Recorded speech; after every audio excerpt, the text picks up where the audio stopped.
Hierdie Sondag, die 30ste Maart, is die 4de Sondag in Lydenstyd van 2025. Ek wil begin deur 'n gebed uit te spreek of jou te sê van die gebed wat in my hart leef. Elke dag in hierdie Lydenstyd bid ek vir myself en vir jou dat ons 'n baie diep ervaring sal hê, spesifiek in hierdie oomblik, in hierdie tyd, in ons stad, in ons land en in ons wêreld se geskiedenis.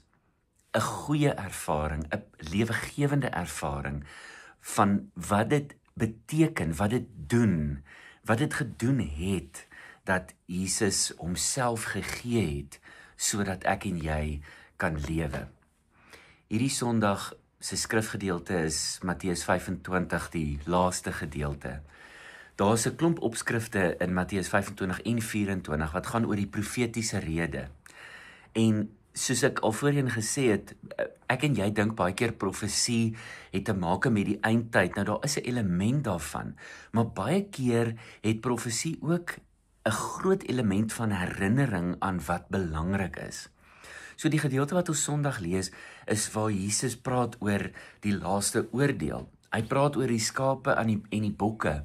Hy praat oor die skeiding van mense, en dan is dit nie op grond van dogma of kerkbywoning of goeie gedrag of moraliteit of enige so iets nie. Daai skeiding, sê Jesus, gebeur op grond van hoe ek en jy, hoe mense mekaar behandel het, wat hulle gedoen het aan mekaar. So ek wil jou uitnooi, dit gaan uitdagend wees. Dit is vir my uitdagend om met daai teksgedeelte besig te wees. Dit is regtig nie die maklikste of die mees, ongekompliseerde skrifgedeelte nie. Maar dit is direk, dit is op die man af en eintlik is dit so duidelik. Ek is bewus daarvan dat dit vakansietyd is. So as jy weg is in hierdie tyd, reis veilig.